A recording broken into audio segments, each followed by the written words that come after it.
the Relentless Rapid Round. Before we start, here we go. Always some shit with you. I was queuing up my own shit to ask you. What do you say? You do a question, I'll do a question. Oh, how the turns have tabled. Fuck it. We'll do it rapid though. Fuck it. Relentless Rapid Round. All right. This will be a new thing for your guests. I'll have to research you then. Yeah, You know what I mean? yeah. Everyone research me. Ask me questions. I love talking about myself. Jesus. Why are you laughing? If you could commit a crime, then no one after you would be able to commit this crime. What crime would you commit? Bro. What? Bro, hold on. Pause. These are supposed to be fun, rapid fire questions. Of course, in typical Eddie fashion, he's like, I'm about to shut him up. That's fucked up because no one likes like, but I could never do that. That's fucked up. That was disingenuous.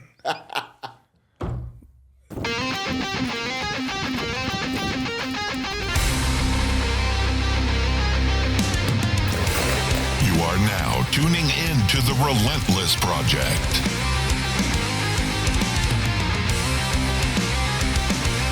Real people, real stories, real life.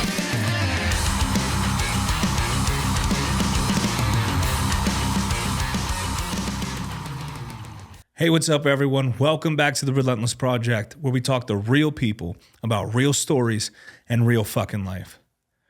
This episode is a special one. This is officially our final episode of 2025 before I take a break for the holidays.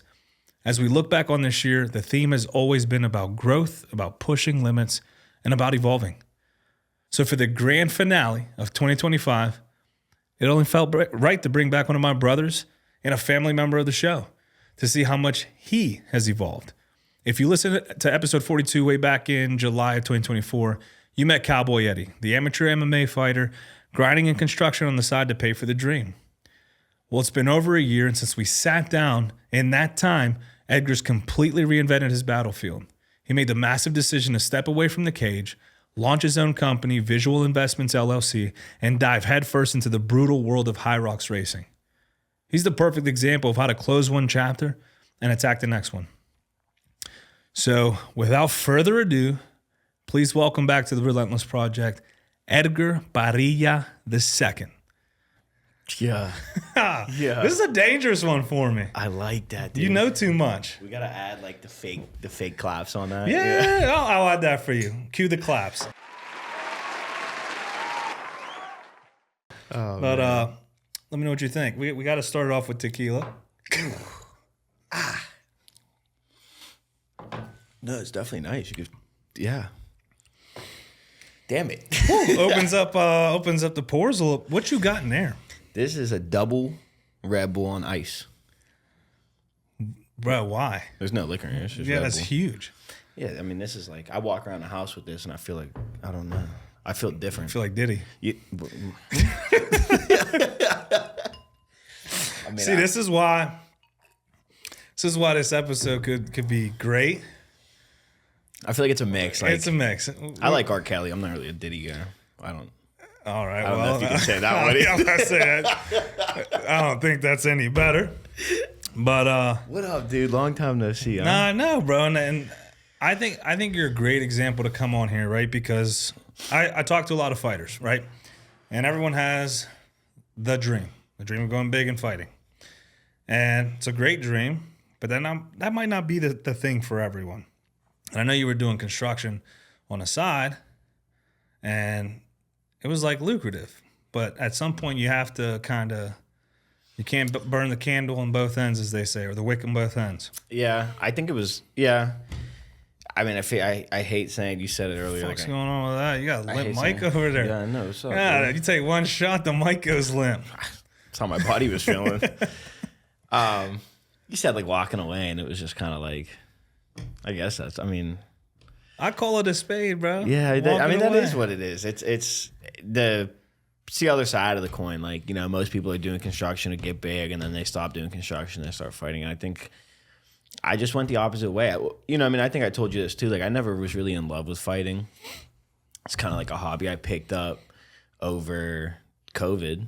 You know what I mean? Like, I don't know who Chuck Liddell fought in his first fight. I don't know who he beat. I don't know. You know, I never watched it growing up, and I was never really a fan of it. You know what I mean? It was, I mean, can I tell the real story? Yeah.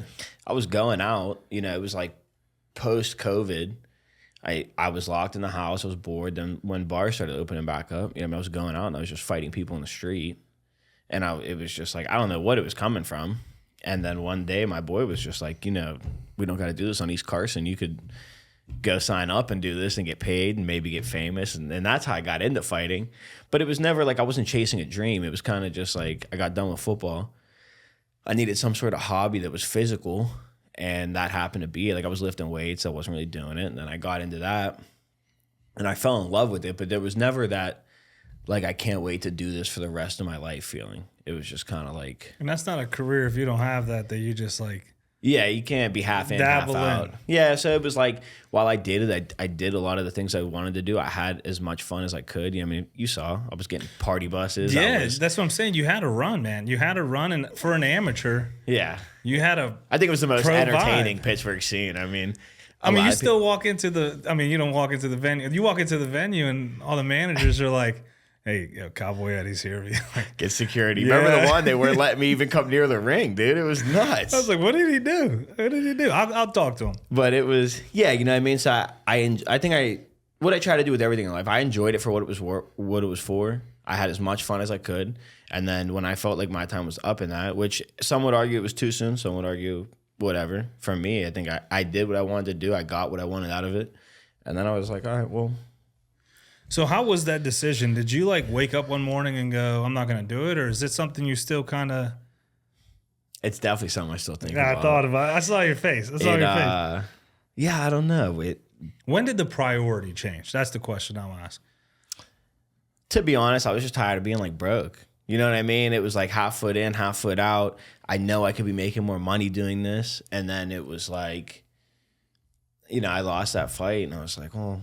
what do I want to do? You know what I mean? Do I want to keep working half my day here, half my day training? Or do I just want to take this serious, do my own thing, work full time, and just make a whole bunch of money? You know what I mean? At the end of the day, it's kind of like the goal. It depends on what you're looking for in life. But for me, it was fulfillment and knowing that like I'm doing a career I enjoy. And fighting wasn't really doing that for me. It was kind of a hobby. So I was like, let's just take it serious for a year and see what happens. Obviously, you know, I left. I was working with my dad. I left doing that. And then started my own thing September of last year, so it'll be a little more than a year. And I mean, and you built the identity, Cowboy Eddy, right? Cowboy Eddy, the fighter. When you stop fighting, that silence can be very loud. Like, did you go through some sort of like identity crisis or like? Because Cowboy, I still call you that, dude. Not like I hate calling you that, but it just rolls out. I'm like, I was just talking about that at work. Like, is Cowboy Eddy dead too? You know, like, or is that still me? Do I need a new construction name? Am I just Edgar now? Like, is it Ranchero Eddy? You know what I'm saying? So it's like, I feel like Cowboy Eddy really brought me into feeling how I want to feel. Like I love hearing people say that. You know what I mean? It's kind of like I never had a nickname growing up, so Cowboy Eddy for me is like. That is my nickname. Still fits because you're fucking wild. I still feel like I fit that character. You know what I mean? It's just without the fighting. So, you know, I never got rid of like the handle on Instagram or anything because I feel like that's like kind of who I am now, and I feel like that encompasses kind of not just the fighting me. It's like my personality. I like taking that personality. I feel like the personality I gained from fighting, like I'm just that person now. You know what I mean? You stepped in. Yeah, you stepped into the role. I feel like I can't leave that character now. Cowboy Eddy's just me now. And when do you watch UFC? You still watch UFC and all that shit, right? Like you don't. Really, no. Like I don't even watch football anymore. Oh, the Patriots suck. Why would you? 11-3. I don't know about that, but they ain't got no Falcons record. Literally, they don't. I'm about to say we're like the two hated people living in Pittsburgh. Falcons suck. No, I still watch UFC from time to time. Though. I just watch. Do you ever get like an itch still, or like when 247 has a card and one of your boys are fighting or something? Is this something like? Yeah, for sure. It's especially I had a fight I think 2 years ago, yesterday or today or something, and like my mom sending me all like the Facebook memories, and my stepdad sending me the Facebook memories, and they're popping up on my phone, and it's like I guess one more wouldn't hurt. You know, you get that feeling that it's like, but I know I have an addictive personality. So like I steer away from a lot of things, you know what I mean? But I know, like, for instance, fighting. When I first started, I did 4 in 1 year because I was addicted to it. You know what I mean? And I think that's pretty much what I'm doing now too. And so I think if I do go back and I win or we have fun, I feel like it's going to be hard for me to stop again, and I'm going to get addicted again. And You saw my Cabo trips just for the hell of it. Imagine after a brawl. I know. And that's why it's like, do I do one and just say fuck it? I mean, so I think I'm excited for 2026. I think it's a big year all around, and who knows, one of those might be sprinkled in there. TBD on that. So you obviously transitioned, right? He needs a chaser for this. No, it's good. I'm an adult now, dude. It's I might get a headache later. Yeah. So obviously you pivoted, right? So you were doing construction on the side. You stopped doing construction with your old man, and then you kind of launched your own thing. So like last year was the side hustle. This year it's the main event. Tell us about deciding to launch Visual Investments, what that means, and what was the thing that kind of pushed to that rather than jumping on a crew or working for somebody else. Like what was the decision to not only pursue construction full time but also start your own thing? Well, yeah. So the pursuing my own thing was, I just always knew I could never work for somebody else, even though it was my father. It was always that, you know how they always say like you can never work with family. It was they say that, but like yeah. I always argue, like if you got, obviously we come from different backgrounds than most people. So like working with your own family might be tough, but I feel like if you have a good, healthy American family. If you live in the what's that called? The American dream. If you live here in the American dream, I think that's the goal. It was, and I sound like a hypocrite because I obviously, when I have a son, I want my son to work with me, or I at least hope he has some sort of liking to what I do, and hopefully I can pass it down. If he wants to go his own route, that's fine as well. I don't have a son yet. I'm just saying. Yeah. Well, We'll see. But still young, my brother. Cool, with a daughter too. I know you gotta say that now. He's a misogynist. I don't know what that means. I hear that. But yeah, I don't know. I think there were so many things to it, and I never wanted to talk about it. Like the last time I was even on here, I didn't want to talk about it because my dad and I are still working together. But I think now that we don't, and that relationship has shifted a little bit, you know, I think for me, I never felt fulfillment in just kind of dragging my feet every day, hanging it up at 5, going home, waking up, dragging my feet, going home. And I felt like he was the one winning on the back end, and I was never really winning. I was gaining, which I've changed my mind frame on that. Like I was winning in the sense of like I was gaining so much experience. You know what I mean? I was working with him, the people he had working with him, which are all older gentlemen, but it was like you get to learn the older side of it because obviously my generation, I'm only 27, but we're doing things a lot differently than they were. You know what I mean? When he was like in what? Yeah, in 22, 23, hammer nail was like the bread and butter. You know what I mean? We got nail guns now. We got nail guns that take batteries. You don't even need cords. Like, you know what I mean? So I think what was weighing me down in that a lot was like I wanted to do things the millennial way, and he wanted to stick to, I know this works, let's do it this way. And a lot of the battles were, I can't, like, there's a faster way to do this, dude. We could get this done a lot quicker, you know? And I think enough of those battles, I was finally like, you know what? I'm done. You know what I mean? I just can't do this anymore. What do you think the hesitation on a more efficient way would be? Like for an old head? They know their way works. You know what I mean? So it's like they know their way is going to work 100% of the time. Your way, your battery might die, or if they've never seen it or something like that, they're just not going to be. It's like me telling you, you've been walking to the gym the same way every single day. And I tell you, cut through this backyard, you'll get there quicker. You're going to be like, nah, I've been doing this the same way for 30 years. I'm going to keep going this way. You know what I mean? Yeah, but like if you say, hey, they just built a new road that leads directly to the gym, I might take that fucking road. Because look at me, I don't really like cardio too much. So, I mean, I think but all old heads out. I've been on, when I was coming up, like my dad would kind of sub me out to other GCs that kind of needed help, and I was gaining experience from them as well. I think, excuse me, they were the same way too. The one dude I used to work with down here on the north side, he was the same way. You know what I mean? So I don't know if it's just something that older heads do. Well, it's like a safety net. They're set in their ways and they don't want to change. You know what I mean? And so for me, like, I'm growing up with Instagram. He never had Instagram when he was a kid. You know what I mean? So I see so many ideas that I also want to implement in some things. And he's like, dude, I've been doing homes for A, B, C, D years. This is what works. And it was just a battle of new age versus old age. And eventually I was just like, you know what? I'd rather fail and say I tried than to not even just live the rest of my life in his shadow and never try, you know? And then the transitioning part was just like, I don't know. The best analogy I can give is kind of like, you know how if you type in your GPS, you're going somewhere and you go the wrong way, it's just going to reroute you. You're still going to go to the end goal. It's just going to take you a different way. You know what I mean? Doesn't mean you're wrong. Doesn't mean you're right. For the first way, you missed an exit. Now you're going B, but you're still going to get to the end goal, you know? So I feel like fighting or working with my dad, I think it's all part of a master plan to still get to that final end goal. You just have to find which route, you know what I mean? Which exit you don't miss. No, that's actually a good point, because I feel like a lot of times people, when they miss their mark or they miss their exit, it's like end all be all. My life's over. Or what the fuck? Like, I'm not fighting. What am I doing with my life anymore? Or this business didn't work. But that's a good point. If like you remain relentless, got to plug it in. No. But that's what it is. If your GPS is the most fucking relentless thing you'll ever meet. That thing will take you through yards and gates and back fences. ways, one ways. Closed, like cops are blocking the road and you're still like, hey, can I get through here? My GPS is saying it. Like, it's relentless. And like, we don't do that with ourselves, with our minds, with our behavior. Mm-hmm. It's like once we reach a roadblock, it's like, oh, this is it. Time to start something new. Yeah.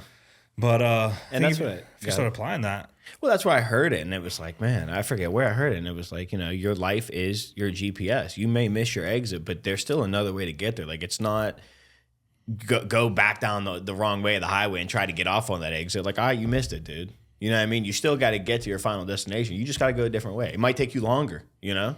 Especially, I know when I started in construction, when like I was going back and forth with my dad and whatnot, my first real estate deal, I got crunched.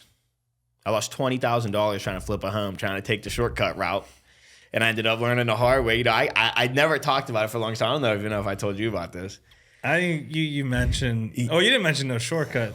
Well, yeah, dude. My aunt, which I'm sure will never laugh about this, but she was my first investor. Huh? So losing 20 grand, she's about to shut this shit off right now. Dude, I'm shocked she's not busting through the door. Yeah, dude. She was like, you know what, dude, when I approached her though, I thought it was in my heart like a bulletproof plan. Like you couldn't tell me otherwise. We get the house. It took a whole bunch of convincing. I had to do like spreadsheets. I didn't even know how to do. I was just making up nonsense. And finally, I just got the gift of gab. And she was like, you know what? It was her and my uncle. They were like, I'm in. As soon as we buy the house, we get in there. Nothing was disclosed on the disclosures. I was like 21 at the time, 22.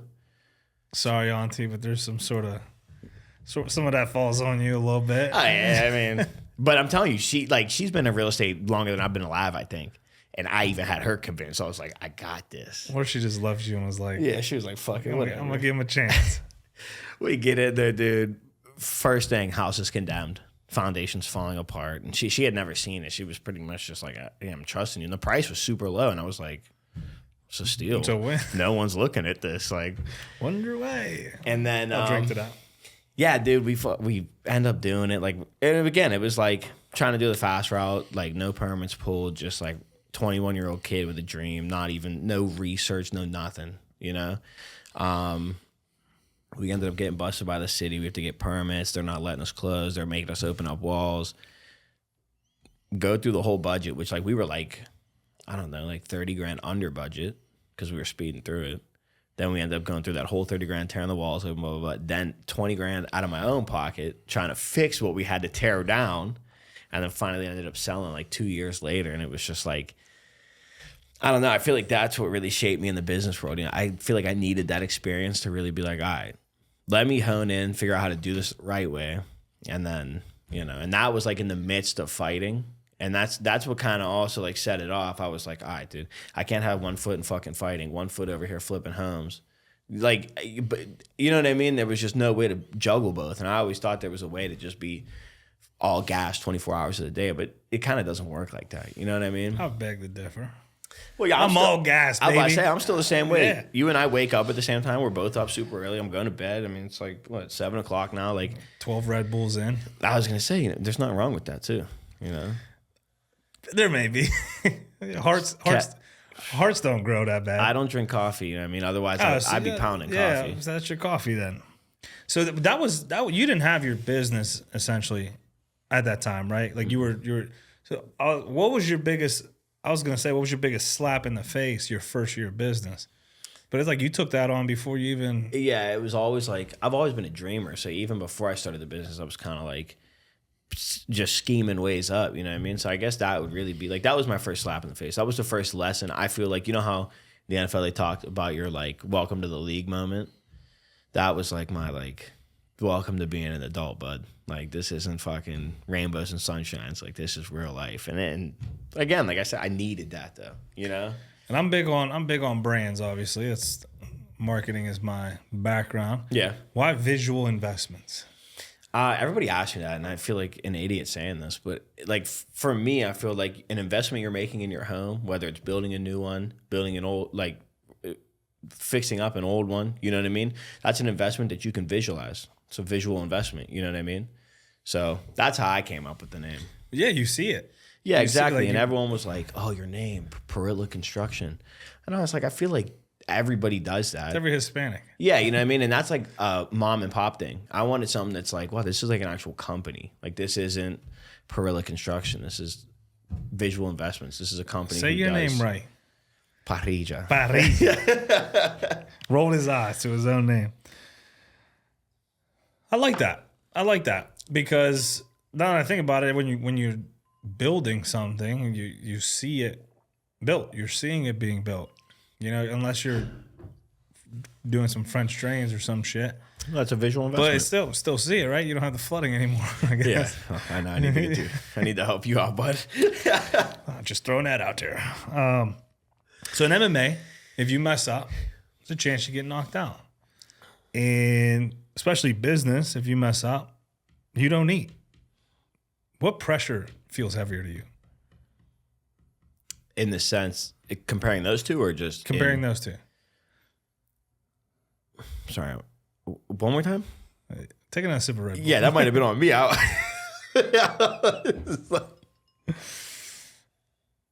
In MMA... Yeah. Let me slow... In MMA... Slow it down. In MMA, yeah, if you mess up, there's a chance you get knocked out. In business, especially one that you own, you run, it's yours. Mm-hmm. You mess up, you don't pay bills, you don't eat. Mm-hmm. Which pressure is heavier? Like, I mean, if we're speaking in literal terms, I would say probably the business. You know what I mean? As a fight, you're always gonna be able to wake up. I mean, I guess in life too, you could always like start a new business. I feel like though, for me, I think you'd say you're the same way. It's like the pressure of knowing that like I have someone depending on me. Like I have a 1-year-old dog now, which it's not a kid, but you know, I gotta feed my dog. I gotta feed me. He's a dog. He's a dog dad. You know, I feel like that pressure is like that 1-year-old dog is the size of this table. He's a unit, dude. He's 120 pounds. I remember he was like this big, and then like 4 weeks pass, and he's like, I'm like, damn, he ain't biting my ankles no more. Enzo's the man. He's just gonna take it. I love him, but yeah, I don't know. I think the pressure of getting knocked. See, like, I think you can apply the same pressure to both. Though, like you know those nervous jitters. I mean, you know, because you still compete sometimes. You know what I mean? Like those nervous jitters when you get in there and it's like, oh man, like I might get knocked out. But then also telling yourself like I can't get knocked out. I'm not gonna get knocked out. I think it's the same thing in business. Telling yourself like I'm not gonna feel like I have to find a way to make this work. This has to work. You know? Well, and especially in the job you do, man, there's a lot of like hurdles and obstacles that come up, and the constant need to. It's like a fight. Yeah. Not to be corny and compare, like no, it is though. But it's like a fight, dude. Like you're studying this guy, and you're like, man, he drops his head. I'm about to, and then you're waiting for it to drop, and you're like, he's not dropping his head. You know, on a job site, you're like, you know, this requires this, and then you get in there, and there's like flooding now, and you have to deal with that, and you're. Or it's like, especially if you're not doing your own homes, like if you're not doing your own construction, if you're like the addition we're building or something, if I burst a pipe in their home, you know what I mean? Like I'm responsible for that. It's different if you're doing something at your own house, but it's the same pressure. Like I'm working in someone else's home, you know what I mean? I kind of can't fuck up. Yeah. So can't just bury it. yeah, right? Like you can't just turn the light off and then never see it again. It's like, yeah, you know? Don't go into that room. How does the discipline of, you know, you ran a couple fight camps. You've actually shared a story with me, one of your fight camps that was like brutal. Mm-hmm. So how does the discipline of enduring a fight camp kind of translate to I would say life. Site? Yeah, not even the job site. I would say like life, especially the job site. But for me, those camps, and I was making such a tremendous weight cut. You know what I mean? It's been spoken about. Yeah, no one will know the truth. The water cuts. Yeah, I was like 180 cutting a 50. I'm sweating right now. It was I think the best thing you can learn, and Kama talks about this too. It's like the struggles you go through in a camp, just mentally. You know what I mean? Physically, it's obviously draining, you know? But the mental exhaustion that you have from like training, you have to train every single day. On top of that, you're not really eating. You're trying to cut weight. You know what I mean? There's so many things that I think a fight camp, I think it's hard to say because like some people don't do it, but like I feel like everybody should go through a fight camp. The cutting the weight, the training, the nerves of a fight. I feel like those things are going to help you more in life. Like feeling that whole, like you talked about a little bit like with skydiving, you know what I mean? Feeling all those jitters of like getting in the plane. Now you're up there and the fucking door is open on an airplane. You know what I mean? Like all those right now. Yeah, you know, and like, you know, you have to jump. You have to jump. That's what I'm saying. So it's like everything I've taken away from fighting, I've been able to apply in my life and especially in business. You know what I mean? I feel like I'm not really afraid of anything. I've been punched in the face in front of like my mother. I feel like I'm not really nervous about anything anymore, you know? No, and that's true. And I think that gets built by just doing difficult things often. Mm-hmm. And oftentimes we try to avoid it. Our brains are literally wired for survival, right? And to the extreme, right? So like it always wants to preserve to the point where like you got to go outside and get your mail. Your brain will comfort you to just, hey, stay right here. It's cold out there. You can get that later. It's cold. Yeah. Like your brain is trying to preserve. But everything in life, all the memes we see, all the Instagram, it's like push, work hard, David Goggins, you know, Jocko, good. Yeah. Like everyone is telling you like break that. But you know, there's studies that show the more times you do hard things, no matter what it is, from not wanting to get the mail and actually doing it, mm-hmm. to competing in a fight, to running 100 miles, like the more times you do that, you build that cortex or whatever it's called. I always forget what it is as soon as I sit down and talk about it. You're hardening it though. Yeah. Like you build, I'm gonna call it the discipline muscle. You build that discipline muscle. And I think like you always hear Joe Rogan talk about, like you said, David Goggins, those guys. And I feel like the older I'm getting, or like the more into business or whatever you want to call it, the more mature. Excuse me. Yeah, you know, the corny sayings or whatever, the cliche stuff, they work. Is always right. You know, like they work. I think it's Joe Rogan that says this, but it's like I'm sure everybody says it now. Doing hard things every day, like getting in the ice bath, it sucks, dude. You know it's gonna suck, and every day it's gonna suck. Like it doesn't get any easier. But doing it every day, like you're in your head building that muscle.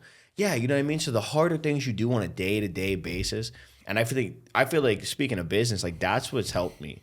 Doing the harder thing all the time, you never want to take the easy route. It's like, you know what, let's do it the harder way. You know what I mean? And I feel like that's just what helped me through, like, speaking of fighting again, like the ice baths, all those things you do.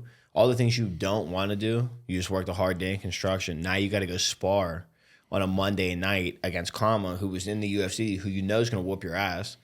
You don't want to do it, but you do it anyways, though. And then you feel so much better about it the next day or that night. And then when you get to the fight or you get to closing day, you're doing a house, whatever. I mean, the work's already done. It's already easy. You've already done it. You're just accepting you're accepting the outcome now. Mm-hmm. Like and oh, that's so good because I've talked about that. People have talked about that, but it's corny and cliche, and we don't apply. But if we do, it works, you know, from something simple like I have to choose between editing a graphic and editing the entire podcast episode, right? This is a perfect example. I'm going to have to do this when I leave here today.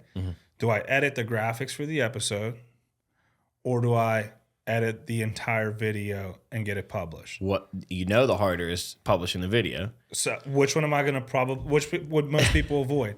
Yeah. Which one gives you the most satisfaction if done? Like, yo, I don't have to do the damn video. That's done. Yeah. It's complete. You know, and one thing I like to do, especially more recently, is like, don't think. Just do, right? Like, what's the priority? The video. I got to get the video done. Boom. I'll just sit down and start editing and not even think about just boom, boom, boom. And then I'm like, man, I'm 30 minutes in and You get that flow state. yeah. Because you're just going. And that's pretty much like, that's what everyone says. Like, if you don't want to go to the gym, just go and do 5 minutes. After the 5 minutes, you're gonna be like, I'm already fucking here. I'm just gonna fucking work out. You know what I mean? Yeah. And you never go to the gym, do it, and be like, man, I shouldn't have done that.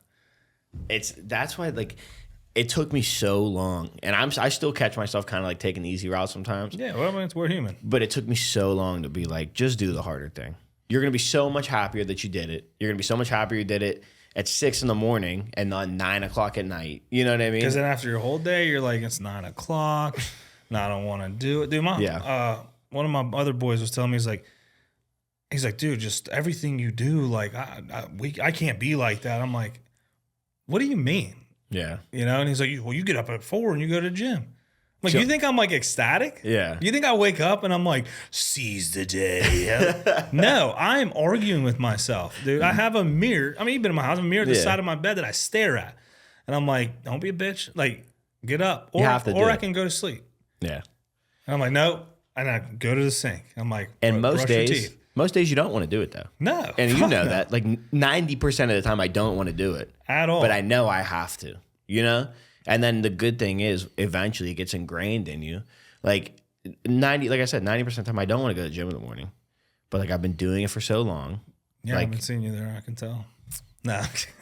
90% of the time it's like I have to go though. I've been doing this for so long. I can't stop now, you know?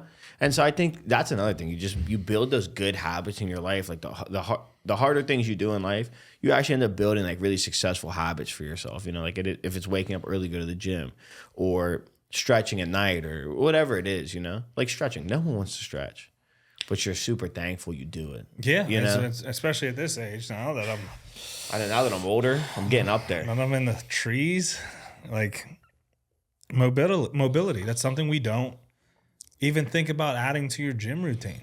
Mm-hmm. But it's something that we have to do. And it's always that thing you wish you started stretching when you were like my age. Yeah. And then you get up and you're like, later on in life, you're like, fuck, man, I should have fucking started. It's Yeah, that saying. That fucking should have, bro. My biggest fear right now is the fear of regret. That's why I do so many things. Mm-hmm. And like, I enjoy it. Don't get me wrong. Like, that's another conversation. But like, I don't want to be laying in my deathbed going, I should have tried that. I should have went for that. Why didn't I just do that a little bit longer? Mm-hmm. Or why didn't I stop doing that sooner? Like it was in my gut. Why did I keep trying instead of pivoting and pushing somewhere else? Like that regret will fucking murder you. I don't know if I said it on the first podcast. That's my biggest fear in life, man. That's where I got it from, honestly, if I remember correctly. Just my biggest fear is it's a multitude of things, but it all is around just I don't want to be laying on my deathbed and be like, fuck, man, I wish I did all these things, you know? And just the real thing I tell people is just the fear of being forgotten, you know? I don't want to die in my life. I won't forget you. You got to watch the video on this. Don't listen to the audio. Watch the video. You're welcome. It's, you know what I mean? Like, yeah, I don't want to die and my kids never know who I was. You know what I mean? Like that's kind of what keeps me pushing. Like I want to be such a pivotal key in my family heritage that people are like, oh man, we're here because he did his absolute best. You know what I mean? And it's just that George Washington, or, you know, like no one will ever forget the those legacy. names. Yeah, the you know legacy. what I mean? So it's like, I just don't want to be forgotten. I want to be someone in my family at least, or, you know what I mean? The bigger picture would be just in life, you know? Someone that people are always like, oh man, he'll always be remembered. You know, I think you've stamped that here in Pittsburgh. I don't know if that's good or bad. It's like a mix of both. Well, we'll let the people listening decide. They're like, half it's the a mixed people crowd. listening are like, Fuck that, fuck dude. this, dude. Yeah. How can someone grow? How can someone change? How can someone be better? I can do that, but how can someone else? If you saw high school me, you'd be like, you've come a long way. I've seen high school you. Don't ever do that to your hair again. With that too. Yeah, no. But to close out on that remark, do you ever hear Denzel say it? He said, I forget where I think he got it from Les Miles, but he was like, when you're laying on your deathbed, like the ideas that you could have brought to life come to visit you. And they're like, you could have brought us to life. And they're like, well, now we have to die here with you. Like, I don't want that. I don't want to be laying on my deathbed and see all these ideas. David Goggins said it too when he was talking to Joe Rogan. He was like, when you get up to heaven and God's looking at, he's reading it off. And he's like, David Goggins, push-up record or pull-up record, 100-mile marathons. And he's like, that's not me. And he's like, this is who you could have been, And I think that's like my biggest thing. I don't want to get up there and he'd be like, this was supposed to be Could you. you imagine? Like, let's put ourselves in that moment. You meet the big man, and he shows you who you were supposed to be. He's like, this is what I had for you. And he's looking at you like, why aren't you that person? And you can't help but just be like, what do you respond to that? All you can say is I was lazy, man. I didn't want it enough. What do you say? I don't even know what you say. What would I say? I fucking knew it. Right? I fucking knew it. I'd be looking at it and I'd start clapping pleased. I'd be like, well, listen, the one time. Send me back. I told you this the one day. He Dude. has a very interesting theory that I want you guys to hear. So the way I model my life, at least so far, from all experiences and all the things I've done, and if you're like, you see me out and you're like, why the fuck does he act like that? I feel like, this is just me, I know, whatever people say. This is what I genuinely, in my whole heart, believe. I think if God put you down here, you get one life, which is another topic. I think people sleep on it. Like, I think a lot of people forget you're only here one time. But you're here for a good time, not a long time. yeah, you only get this one time. Yeah. So don't skip too many Friday night fun nights. Like, you're gonna die soon, bud. But I feel like the more fun you have in life, I feel like when I do get up there, I'll speak about me.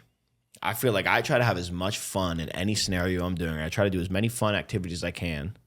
And then I think when I get up there and he's looking at me, he's gonna open the gates and walk in there and he's gonna be like, did a good job.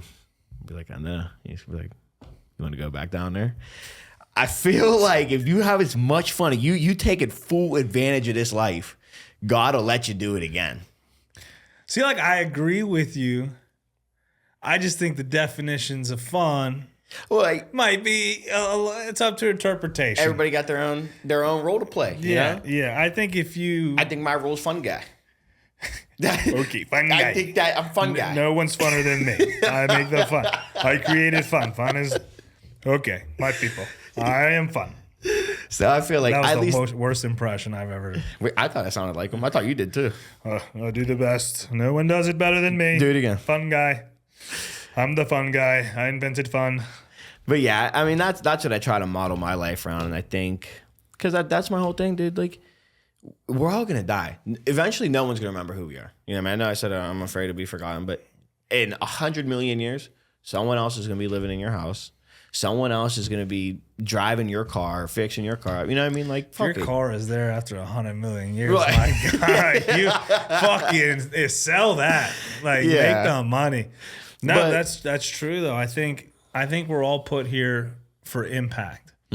You know, and I've spoken on this, and it's never come out right. I speak 2 languages. Let me. You know, Spanish was my first, and I learned English, so I mess up English a lot, and I always misspeak. And then people like try to attack that. I'm like, yeah, but what was the theme of that conversation?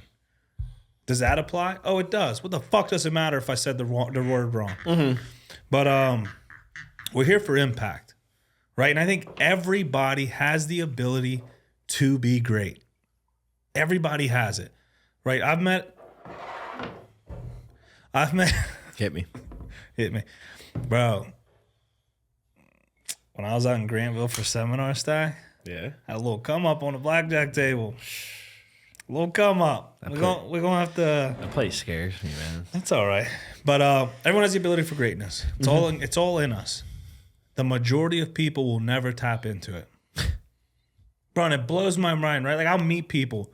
When I first met you in fighting, what was I telling you? Like, dude, dial in, bro. Dial in. Like, you were telling me to lock in. Like, lock in. This could be yours. Dial in. You know, some people have it. Some people want it. Some people have no business being in it.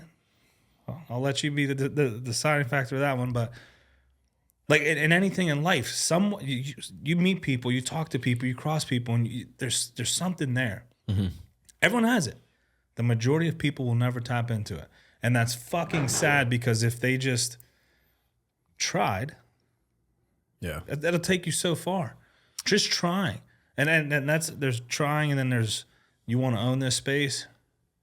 You gotta obsess. You gotta obsess. Like, there is no balance. There is no, like, bro, I give up a lot of things in life because I have a vision and I have a goal. And I think the reward outweighs the risk, you know? So, like, I can't talk to people and, you know, because I talk to normal people, not to be offensive, but when I talk to average people, you know, they're like, I can never, how do you? And I'm like, we can't even have the conversation. Oh, I need 8 hours of sleep. Yeah, because you don't understand. Like, I need 10 hours of sleep too. I don't get it. I get 3. I get 4. Like, but if that's your priority, that's your priority. I'm not going to knock you, right? But like, I sacrifice things I probably shouldn't sacrifice, and and when you hear these stories of people who become successful, and you see what they've done, and you're like, holy, he did what? He did it how? You think he's sleeping 8 hours a night? Fuck no. Yeah, you think he's snuggling himself in with his little, comfort set? Feet up. He's got his eye mask on, and he's got a timer that says in 14 hours I'll wake up. No, bro. Like, you're grinding until you fall asleep. You're waking up early, miserable, banging coffee because you have to get this thing done because that's just, the goal you have. You have to fucking work, man. And I think that's like a big thing that I try to instill, especially like in the people around me. I hope I rub that off on people. You know, like I can't imagine, or I don't know how I could see fulfillment in like coming home, working all day, and then coming home at 5, and then putting on a reality TV show, a guy driving around in a Lamborghini. Why would I not just go try to do that? You know what I mean? And that's why I kind of don't feel sympathy for people who come home and they're like, "Oh, did you watch that Netflix on me?" I think I talked to you about it. I don't really watch TV or movies. You know what I mean? People are like, you seen Forrest Gump or the one with the dude running with the leg braces or whatever? I don't know what movie. I don't know. The dude who running with the leg braces? He got like he runs out of his leg braces or something. I think it's called Forrest Gump, right? Is that a movie? Well, Forrest Gump is a classic movie. Yeah. He's got leg braces in that. Yeah. Well, I haven't watched it in a long time. Yeah, so like I thought he did that. All right, he's got leg braces. I don't know, but like that's I haven't how much seen you don't those. watch. I've never seen Home Alone. I've never seen. All right. No, dude, I've never seen any of those. I'm crazy. I like it, but like I've watched Home Alone. I've watched Forrest Gump. Like I can quote movies. Dude, I just feel like bro. I don't know, bro. I don't believe in balance either. Well, I think I have something wrong with me. I can't focus. Like unless you get me like that, I'm just gonna be hard for me to watch a movie. Don't label it. It's ADD. I think I have that too. But like my whole thing is like, I just don't feel bad for people like that. If you come home, you just sit on the couch and then you're like, oh, try again tomorrow. Oh, well, it's already 5 o'clock. I don't feel bad for you, man. And you're wasting your life. People with no drive is like, it's tough to connect with, because I'm so go all the time that when I meet someone that's not like that, and there's nothing wrong with that. Like everyone has their goal for their life, and I want you to seek whatever that is and find enjoyment. But I don't connect with people like that because there's always that immediate disconnect where I'm like, how could you not? Yeah. You know what I mean? Like, what do you mean? You can't go to the gym. You don't have time to go to the gym. Yeah. Like, you don't have time to go to the gym. Make the time. I have 24 hours. You have 24 hours. I'm juggling, I think I did the math, 21 different business ventures right now. You work for your parents. Yeah. Like you can create your schedule. Yeah. Or even if you don't, if you work if you don't, like PNC, you're telling me you're clocking, I don't know what time bank's open, what, 7? 7 to 4 or something? 8. Banks don't open at 7, bro. Really? I mean, they probably have to be there at 7. Well, yeah, but what, 8 to... Yeah, it's usually 9 to 5, 8 to 4. You're telling me up until 9 o'clock you can't do anything. And from 5 o'clock to 9 o'clock the next day, bro, at 9 a.m., I've already had 3 Red Bulls. I've been going. Yeah. Like, I've done 5 hours of solid work. yeah. Like there's always that disconnect, you know? And then we get to these conversations and I meet people and they're like, oh man, like it is good. It's like, I can drink that. Hopefully that's not gone by the end. It's gone. Then we have to call an Uber or something. But he'll drive for us over there. Yeah. But you talk with that, you talk with these people and then they ask for advice, right? And then like all I want to do is rub off on people the right way, man. Like I want to motivate as many people that I can. It's a problem. It's a curse sometimes because I overinvest into people and I always get fucked over, and that's fine. It's not on them. It's not on me. It's on them. But like I'm having these conversations and like let's use the gym for example, and they're like, man, I want to get that big. Well, I was gonna take a long time, a lot of work. Like, how many days at the gym do you go to? Oh, I don't go to the gym. Yeah. So you don't want to be that big. It just looks nice. But then to tie that into business, though, because you actually brought it up a good point. People who say they want to look like you, right?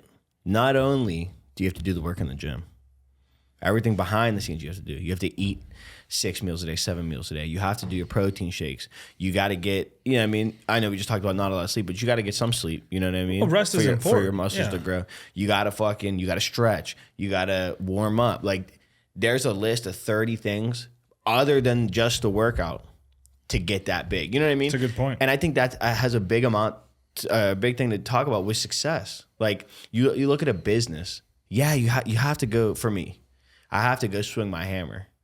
But then outside of that, I got to go look at jobs. I got to type up invoices. I got to come up with quotes. I got to find subs for the jobs. Like it's not just go swing your hammer and then it's all going to be okay. You have to form the connections with people. You got to go to meetings or like go to like events and talk to people, spread your word. Like that's how you get bigger. It's not just go to work, do the work and go home. Like there's so many other things of running a business that I have now learned being just me. Like I don't have anyone else in this business with me. You know what I mean? So it's like learning those things, going and networking. Networking's the biggest thing. I've gotten so many jobs. The edition we just did was a good friend of mine who I didn't even know the people that wanted the edition. She referenced me and then I got the job. You know what I mean? So it's like if I didn't do work for her and do quality good work, she would have never referenced me to this person and that person and that person, which finally then led me to springboarded the first big job I've had. You know what I mean? So it's like you have to do all these other things other than just lifting the weights. Dude, I agree. I mean, you mentioned networking. I can't harp on that. And like, I've worked with people who are just like, they can't fucking communicate. Mm-hmm. They can't talk to people. Egos are bigger than life themselves. And I'm like, how can you fucking walk around like that? Yeah. You know, I flew out to LA, filmed a show that I can't talk about until it's out, if they decide to bring it out. But like, there was other cops there, and I'm watching them, and everyone's just staying in their lane, they're talking to each other, talking about work and shit. And I'm like talking to the photographer, I'm talking to the producer, I'm like talking to people about like, hey, what's your setup? Bro? I learned so much just from being on there. Like, and then I got cool with the producer, you know. So like, I got his phone. I'm not gonna text him because that's weird. But like if an opportunity pops up, I'm like, hey, bro, I'm about to be in LA. What you got going on? Trying to meet for lunch. I got an idea or something. Maybe that's something that sparks something, right? But I'm using this time to like, these are people who are where I would like to be with the show, right? So like, why not already talk to people who are doing it? And I think a good person who, just speaking on what you're talking about, they're where you want to be, but at the same time, like for me, not now because I'm still kind of growing, but like later on in life, I'd love to look at a kid starting a construction company and be like, it's hard to find genuine people, but be like, dude, I'd love to help you. Yeah. You know what I mean? Like someone who's you can tell intent. they want it. I would love to just 2-3 hours out of my day be like, come with me. I would love to fucking, because it took me like, and I love, and it's me also, like I love learning the hard way, but I'd love to, as much as I can, like help somebody else later on in life. You know what I mean? Just be like, you see a kid hustling and he's like got his business cards and shit like that. Like I know, even now I can't help but be like, bro, man, I think I have a kid for you. I don't know how to do it, but he's young. He's in middle school, and he's you can tell and he's told me that I can't tell, but he's different. Bro, every time I see this kid, he remembers the cars, I've seen him on police job. He remembers every cop's police car that he's interacted with. Every time I see him, he's got business cards. He's got a lawn care business that he started. He's got a cleaning business that he started. This kid's in middle school. Bro, middle school. And I'm talking to him, and I forget I'm talking to a child. Yeah. He's like, yeah, so I have a couple of my employees. I got 2 of my guys right now, and he's going off to a job site over there. I'm like, bro, you're in school when you're sending grown-ass men? Yeah. I'm like, I didn't say it like that. Obviously, I got to be a little. Yeah. I'm like, you're in school when you're sending your employees to job sites? So, well, yeah, normally on my on lunch break, or if we do have a study hall. So on study hall, I'll review the reports and see who I have to send where and make sure that everything's being taken care of, and I'll follow up with the clients. I'm like, it's tough. Get the fuck out of here. Yeah. Like, if I had that brain right now, probably be off better. But like, dude, this kid's in middle school, just like hustling, bro. Yeah. And I just want to be like, angel investor, bro. Here, boom, let's do it. I'm gonna hook you up with 2 dudes who are killing it in exactly this, and they're gonna be. I would love to do that for somebody, and I guess that's the goal. You gotta lay that groundwork too, though. Yeah, and like I've gotten far off of networking and people and great connections. Like, who the hell would I be not to do that? What do they say? I don't know how to say. It's like reach one, teach one, or something, or each one, teach one, something like that. Probably reach one, teach one. Yeah, I mean, yeah. So it's like my saying is always, I'm trying to be the man I needed when I was a kid. Yeah. The dude to talk to, the dude I could call at 5 a.m. when extracurriculars got crazy and I needed bailed out. Like, yep. Like, just that dude, someone to talk sense into me, someone to be like, hey, bro, I love you. I'm here for you. You being real fucking dumb right now. You being real dumb right. Like, I didn't have any of that. Dude, everyone I was banging with was like, nah, do it, bro. You the man. Keep you the going. man. And I'm like, oh, I'm doing it. I'm the shit. And then never leads you to a good place when people are just there for the wrong reasons. But yeah, and I think, I don't know. I think you need that, though. Like, I feel like if I didn't go through all the bad things I went through in my childhood and stuff like that, like, I wouldn't be here. I wouldn't. Square, bro. You'd be straight. Yeah, I wouldn't square. trade that for anything. Man, I wish I was like really good at editing. Yeah. Because I would have a podcast where we talk about all kinds of things. And just chop it up. And you'll never know the face. You'll never know the voice. It'll be like anonymous. Like, hypothetical. Remember that one time we, You're like, oh yeah. And then people are like, who are these dudes? And how aren't they? Yeah, how aren't they famous? Yeah. Like, but we gotta be Hollywood. We gotta be cordial. So you've entered into a new arena. I've been seeing this. What is this Hyrox shit that's taking the internet by storm? Or at least I'm seeing it a lot in Pittsburgh now. From what I've gathered, like, I'm not a big researcher on it. I just like to. I thought you were like plugged in, affiliated, bro. You pushing. I mean, I did Atlanta with my dog Larry. I did Dallas solo. I'm doing Phoenix in January, and I'm doing How was Atlanta? DC in March. It was I just want to take a second to shout out a few companies who've believed in me. These were one of our first official sponsors, so huge shout out. Today's episode is proudly sponsored by Cowboy Jewelers, established in 1997 on the values of honesty and integrity. Whether you're searching for the perfect piece, need expert repair services, visit Cowboy Jewelers in Newark's Ironbound District, where your jewelry is always in safe hands. This episode is also brought to you by Continental Jewelers, proudly serving Hudson County, New Jersey since 1964. Whether you're seeking a timeless piece or need expert repairs, they've got you covered. Visit Continental Jewelers, your trusted source for all things jewelry. You can find them on Instagram at Cowboy Jewelers or online at cowboyjewelers.com. Lastly, big shout out to Cowboy Trading. Besides coins, precious metals, and jewelry, if it could be traded and collected, he's probably got it. They can be found on Instagram at carbo.trading. You can find all of our sponsors out online on our sponsor page at therelentlessproject.com. it was Atlanta. You know what's crazy? The last time I was in Atlanta, sounds like not much changed. Yeah. It Not was. much changed. I'll share those stories later. Yeah. Cut the camera. No. Yeah, I was gonna say, no, cool thing. I mean, everything's open till like 5 a.m. So you were in Atlanta? You said Dallas. I just got back from dude. Dallas. Dallas was awesome. How nice is Dallas? Oh, dude, I had a fucking ball there. Where was I? We were in Fort Worth. We were in downtown Dallas. So the cool thing about those events are they're in the convention center. So it'd be like in the Pittsburgh Convention Center if they ever came here. You know? Oh, it's in a building. Yeah. Well, New York was outside. So Phoenix, the reason I signed up for that is that's the first one ever in an NFL stadium. So we'll be playing in I don't even know who plays there, but The Suns. no, the Phoenix, Arizona. The basketball team. He's like, no, it can't be that. We'll be actually on the stadium, like in the stadium running. Oh, that's dope. It's gonna be a blast. But it was like, that's why I signed up for that one. And then, So what is it though? I mean, it's a run. yeah, well, But not. kind of. It's. I think it's a total of like 4.8 or 5 miles all together. But it's you run. I want to say, I don't know It's from Europe. I think it's started in Europe. 8 kilometers, 8 workouts, right? No, I don't think it's 8 kilometers. I think it's one kilometer. I don't know how they. You know what I do know it is 0.67 miles. So it's 2.5. 0.67. I knew that was gonna, bro. My last I hate that episode, because is it from a song? My mom just called me and asked me that. No.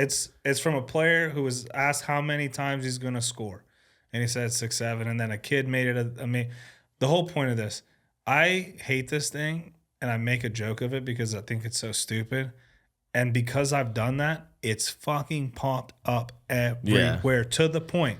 I parked at the studio, and you called me. Well, hey, shout out Cowboy because he got us ugly sweaters to stay festive for the Christmas holiday. But you're calling me about these, and I'm like, I hope 6-7 doesn't pop up today. Well, here it is. Here it is. So Yeah, my mom just called me and asked me that. I thought it was from a 0.67 song. miles. Well, they made it I guess actually I've heard that theory too, where it's like some Rapper said it. devilish rapper dude who's I don't know. cutting goats' heads off or something. I don't What? know. Yeah, that's what I heard. That's what they said that's from? Yeah, I just heard the rap about it. I didn't. I heard the meme. Like that's all and then I find this on. But also the I'm too internet old makes for that. everything. Yeah, the internet I'm too makes old for everything. Like you farted from the devil. So it's like I don't know. But yeah, so it's you do the 2.5 laps, which is around the track. There, it's like you go past the start line once. The second time you go past, you go in where the workouts are at, and then you come back out, do the workout, and then you do 2 more laps, and then. But you do it. You do the ski. You ever done ski? Is it the Like it's cool up here. downs? And yeah. So you do the ski for 1,000 meters. Run your laps, and you do the sled push, sled pull, burpees, row, farmer's carries, lunges, 100 wall balls. And it's like I needed something after fighting that like really pushed me and got me like excited to get out of bed and like go compete. Dude, when you go in there, it's not like CrossFit. CrossFit's still corny. This is like It's CrossFit workouts. no, I'm not doing all you're like The what? You know how they do their pull-ups? This is why you got to watch the video. Like you know what I'm talking about? They the do this. kip ups. They're kip ups. I'm not I gonna don't do say CrossFit. what I think that is, but you know what I'm gonna say. It's not that. I'm not monetized yet, but I'm trying to work to it. It's not that. It's Hard shit. yeah, you're sled pushing 400 pounds. You know, so it's like, and then my dog Larry, I've known Larry for like 15 years. Big bodybuilder dude, got out of that, started running, and then someone I know was like, "You'd never be able to do a Hyrox." This was like randomly on like a Tuesday. I was like, "Fuck is that?" And they were like, "Yeah, you know what I mean." So I was like, "I'm getting ready to go to trivia, like I do on Tuesdays." Like, you know what I mean, keep my See, brain that's where sharp. like I talk to you, dude, and you're like hustling construction. You out here making business deals. You talking to me about flying out and doing some crazy shit like this, and then you're like Tuesday trivia night trying to come, and I'm like. my dude, I got 2 business deals to close. You want me to fucking tell you who invented the Hoover Dam or created the? I don't fucking. I know you see it. We win like almost every week. I've watched your stories, and I still don't know what your team name is. Do it, jiggle. Don't you ever Watch look me in the eyes. Watch the stories again. Don't you ever look me in the eyes and say, do a jiggle. I'm a grown ass man. Better put some respect when you say it. I said, what's your team name? He said, do a jiggle. You like how I looked at you when I said that too? made me uncomfortable. Now I'm hot. But what was I gonna say? Oh yeah, dude, I've known Larry for like 15 years. He gets out of the bodybuilding, he gets into running. Someone tells me like you could never do it. That day I was like, where's the next one near me? And I see Larry's training, and I'm like, are you gonna do one? He was like, yeah, I'm thinking about doing Atlanta. And you can either do it. There's three. You could do a relay, you could do it solo, you could do it partner, and then there's like the pro weights too. Like I did.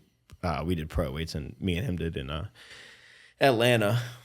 So then we started training together. I think we trained like 2 or 3 months before we did our first one. Dude, we had a blast leading up to it. Like all the workouts. Like I work out at Ultimate Fitness, which is down in right behind East Carson. You know where? You go to Southside. Well, yeah. You know where Urban Tap is? Yeah. You know the parking lot right there? Yeah. Right behind that, there's a garage with turf, and it's like a big blue and black building. It's a warehouse gym. Got fat. Yeah, dude, it's hard in there. See, that's tough. I like that. It's a blast. I wish I could show you pictures after, but it's like they got like cool lights in there. It's like neon vibe. The lights are off when you're working out. It's almost like you're in a club. Music's going, but you're like, See, I can get down with that. dude, you should come. It's a great time. We do the Tuesday class. If I could skip the runs. When we're training, I mean, we run sometimes, but it's a lot of like functional movements. Like we did like weighted box step ups into the bike, into like. I'm kidding. I'll definitely come if I could skip the runs. That's when you're supposed to go. That ain't relentless. Don't be a bitch. You just totally let me slide. That's my boy. Well, I feel like I was lying to you just to get you there. You're obviously. I'll bet. Okay. That's no way to get to your boy. I lied to you. I gaslit you. You'll be fine. No, that's dope. So we went out there and did it, dude. And I thought it was gonna be like a, you do the turkey trot, like it's like competition, but not a competition. I mean, I'm in the suburbs, but I ain't white. I did the turkey trot, and I took that shit serious this year downtown. I believe it. But do you get in there? You're in the convention center. There's a live DJ. There's music going. There's lights going. There's like an event already going on. People are racing. Like there's a podium. First, second, third. Your name's up on the screen. It's like, so it's a bigger event. Dude, it's jumping. It's like, so you ever seen the Iron Man? Yeah. Is it like that big and grand of a scheme? You're in the convention center, so it's not like. Okay. But it's the full, like, have you gone to the convention center, like where they hold like car shows and shit? So it's that whole thing. I was at the expo. Well, weren't you supposed to come? For what? Now that I think about it, when the fucking sports expo came, I invited Joe Nuttass. Yes, when? I did. This was like 6-7 months ago. It was sports? Just did it again. Here you go. That was. What do you mean it was sports? It was the bodybuilding, and then it was a big fitness expo. They had I thought that was in a hotel, like where you get your pro card, like the Pittsburgh. That was at the convention center. Bro, that's the convention center. That shit was bombing. That's in a hotel. That's in the hotel in Station Square. Bro, that was at the convention center. I don't recall. It's like. You never asked me to. Yes, I did. Oh my gosh, here we go. But like I said, when you get in there, You want some dude, jerky? it's. Are you allowed to open that? That just was for show. Dog treats? You can have that because you a dog, but I'm gonna have the jerky. Heat seeker. That might fuck me up. No, I don't have heat seeker. I got sweet mission heat. I'll try one. Keep of those. going. So this is. I had this dude on the podcast. Yeah, it looks good. This shit's fucking fire. I'll break. Can I take this for Enzo? Take it. I guess you need Take it. No, I don't need it. Take it. He'll send me more. Yeah, dude. It's you get that competition feeling again, and then you're in the tunnel right before you start. The countdown's going. You can see it on there.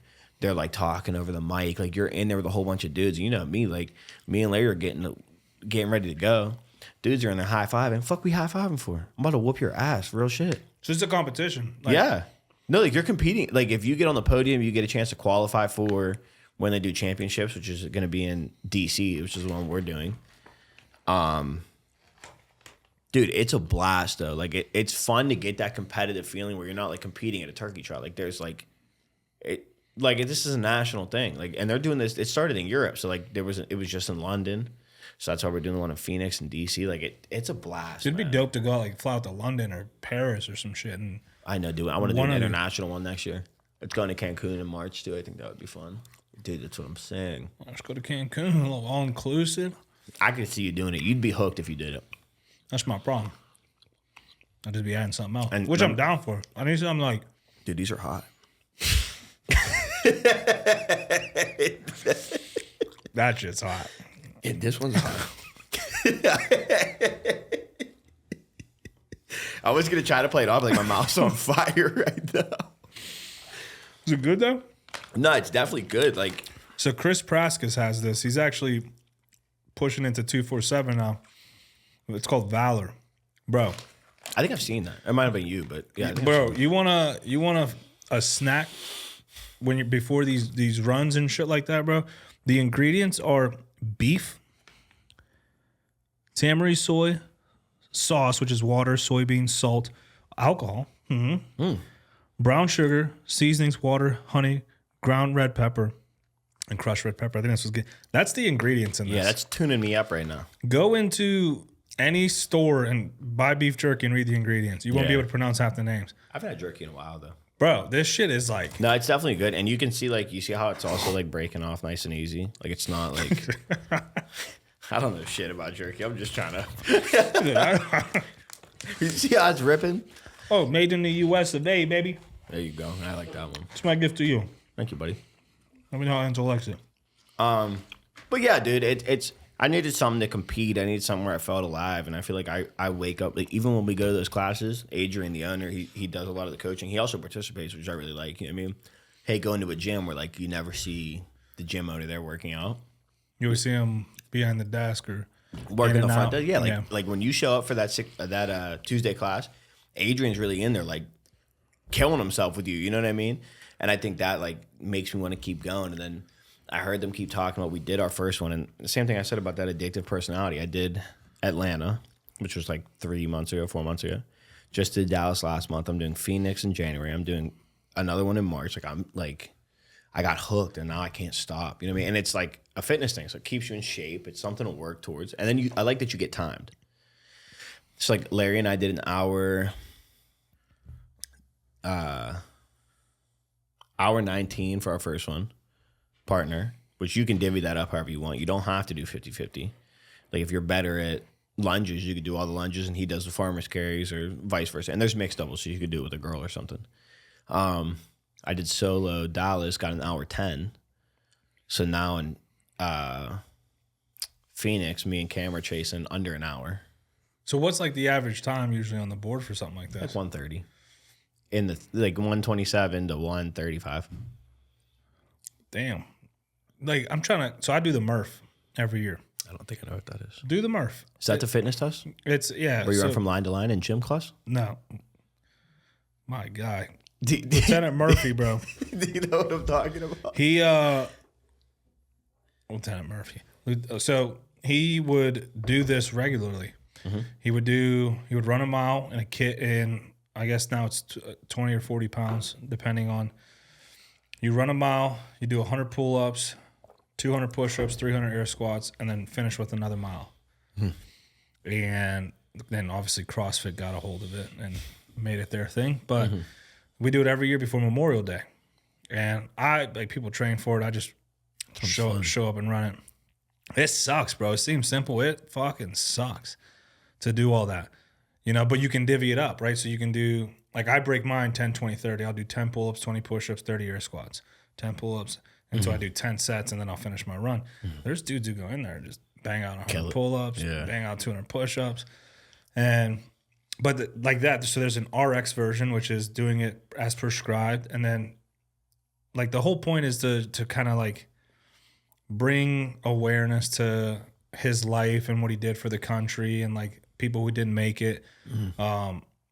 So like you can divvy it up. Like people will bring assistant bands. People will do partners, right? So I'll do 50, you do 50, or I'm strong, I'll do 60, you do 40. So it's meant to be a fun event, but it's broken down kind of like what you described in a sense of this is what it's supposed to be, and a team break it up how you want. Yeah. So that's cool. I mean, I enjoy when I do the Murph. So I think you'd really like it. It's definitely like I was also kind of getting tired of going to the gym, which like that was gonna be my next question. Why not just Yeah, train. I mean, you're a big dude. You like the gym. I was getting like tired of it though. I mean, I was doing the same thing. I was trying to switch up my workouts. I was doing like some hypertrophy workouts, some heavy weights. Like I was chasing that bench, trying to get my max bench. And then I was pointless. Yeah, but then, and I was just like, pretty much, I was like, what the fuck? Like, you know what I mean? I got over 315. Then, like, in my head, I feel like your next achievement is like 405. I couldn't get past 340. And I was like, why am I actually doing this again, though? I got the 435. Ask me what that got. Yeah, nothing. I've torn what? A fucked up shoulder? I mean, my shoulder hurts, but yeah, you know what I mean? Got me a name at the local gym. And so it was like, why am I doing this? And then my favorite thing, I think, honestly, about that whole Hyrox experience is that they don't do it in Pittsburgh, which I hope one day they do. But, you know, I mean, they're bringing the draft here. I think Pittsburgh's going to get a whole bunch of awareness here. The draft is about to be Yeah, I think Pittsburgh's going to jump after that. And then they're building all that stuff downtown. They're building that Ferris wheel and everything, which hopefully I get one of those contracts. But Visual Investments, baby. Know what I'm saying? But I really like about Hyrox that not only do you have to travel, like, it's fun to travel with a whole bunch of friends who are into fitness with you. Like when we went to Dallas, me, my boy Cam, Larry, Ryan, like we went like 10 deep, and it was like a vacation. But kind of we talked about before the podcast, you had to put that work in there. Like you were going there to work out. After you're done doing your little event, like have fun now. Like we were in Dallas doing anything. Did it? We were. Did you go to is it the train yard? No, the rail or whatever. Rail yard. That was in Fort Worth. I wanted to the day we Bro, landed. that shit's popping. I want to go to a rodeo so bad. I feel like I'm not a real cowboy yet. I went to didn't go to a rodeo. That's what it is. I went down there for a real estate convention a couple years ago. Bro, I go down there, the real estate convention was bomb, bro. I end up catching up with a bunch of cops, like Dallas cops. Mm-hmm. I'm also a cop. Yeah. And they're like, yeah, you trying to step out? I'm like, yeah, fuck it. I'm like, he's like, hit me up after my shift. I'm like, all right. Yeah. Well, I'm about to get robbed or something, dude. I don't know dudes down here. Bro, we had a blast, bro. We had a blast. There was this speakeasy. It's like a laundry room. You open the door, full club. Yeah. I'm like, okay, dude, and the bars down there are huge. Yes, dude. Huge, dude. Like you walk by one, you're like, this is almost a block. That's what I'm saying. And they have like that street DeBellum where it's like all bars, you know what I mean? Kind of like a East Carson thing. But that's kind of like my other thing. I kind of like making a mockery of the whole thing. Like I was out drinking in Dallas, and then the next day I did mine, which an hour 10 is like the best record in my gym so far. So it was like not a flex.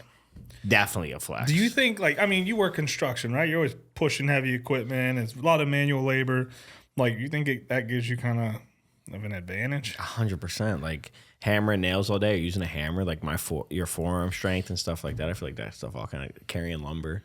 So that's why I feel like I work out in the morning, and then I'm getting a workout like all day long. I'm picking shit up. I'm putting it down. I'm swinging a hammer. I'm carrying this. My body's working all day long. I feel like that kind of helps too. Yeah, for sure. You're never off. Yeah, I like that though. Where does your mind go during the hardest part of those? Because I assume it gets tough. You know that feeling. It's like when you're the second to last thing is your lunges. So about a football field worth of lunges. You know you got to run another 2.5 laps, and then you know you got 100 wall balls after that. You know what I mean? Like you know you're like. You're in it right now, dude. You know what I mean? And I think I like my leg was cramping up in the last one. And I'm talking to myself. I'm like, don't you fucking do this right now, dude. Don't you fucking, you know what I mean? Start negotiating with stuff. You start feeling better. I promise you. I know. It's like, I promise we finish these lunges. I'll give you a break on the run. I promise. You know what I mean? No, damn well. Start negotiating. No, like, you're not. Psych. Yeah. Hey, about that break. We break when we're done. You know, like again, it's the same thing with fighting. And same thing with construction. I like pushing myself so far that it's like I like biting off more than I can chew, and then being like, all right, I got to figure a way to fucking finish this now. Yeah, you told me a story where I was like, about construction. You're like, yeah, I'm getting into this. I'm like, bro, hold on. Oh, yeah. Remember I was telling you I was doing apartment buildings and I'm doing this and that. And you're like, bro, when are you doing this? And I was like, bro, I'll figure it out. Someday. As your friend, I'm all about relentless, but I'm also about realistic. I'm like, bro, not realistic. You're a guy. You're one guy. He's like, oh, but this contract can net this. I can make this. This is gonna help with this. And I'm like, if you do it well. I did gain my 2 employees though. I have two. Look at employees you. right now. Yeah. Look at you. I actually didn't I meet the one on your birthday? Yep. Interesting cat. I'll Yeah. leave it there. Andre, he's a character. I like Interesting guy. Andre though. But it's like, that was the thing. I was really proud about that. So yeah, you got employees now. So yeah, so you just lie to yourself on the run. Cool, got it. Gaslighting. Yeah. Works. I feel like that though, when you got to take yourself to that place and it's like you can't quit, Like, especially like the way my mom, because I can only imagine what my mom would say to me if I did quit that, you know what I mean? So I was like, you can't quit. So I think you met my mom. Yeah. Yeah. Right? Yeah. You know how it's going to go. So it was like, you got to finish. I got to tell my mom what happened and I either lie to her. And my mom's going to be like, well, I'm going to fly you back out there. You're going to go finish in the empty convention center. You're going to go do it without all this shit up. It's raining. Go do it. Yeah, so it was like, yeah, you know that though, man. You're in the thick of it. And it's like, I love that feeling. You have to finish. What's that? It's that like, I think you got to have that just you got to have fight. Winning mindset. Like quitting's not an option. Mm-hmm. And like, I don't think I told this story, but there was a moment of bitchness that occurred over me, right? I was testing out for SWAT. My knee is not healed. My doctor's like, did you just smell the beef jerky? Dude, I'm not going to hold you. I like how it tastes, but it's hot. I mean, I should have kept the regular one. Golly.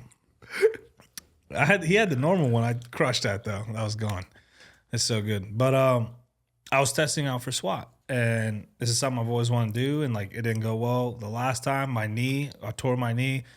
My doctor's like, my therapist is like, dude, you're not even supposed to be running, and you're gonna do this SWAT test. Mm-hmm. I think I got it though. He's like, I don't think you should do it. I'm like, I know you have to tell me that. And I'm winking at him, and he's like, no, like this isn't one of those like go do it. And he's like, no, like it's gonna take back a lot of the work we've done. I'm like, all right, cool. I'll let you know how it goes. He's just like, oh, shit. All right. I gotta tell you don't do it. But yeah. Oh, yeah. But okay, cool. So I end up running in the first phase is like in our department only. Mm-hmm. So it's me and 2 other guys. There's 3 spots on the team. There's a chance we all make it. Right? We have 3 spots on the team. There's 3 guys trying out, and then we have to do the actual trial. So we're doing our run, and I can't feel my leg. Mm-hmm. Bro, it's gone. From the jump, or it was like probably 3rd lap in. We have to do only a mile and a half. 3rd lap in, I got 3 laps to go. Yeah. And literally my entire leg is numb. My back's numb. I haven't ran, so like I'm winded, tasting blood.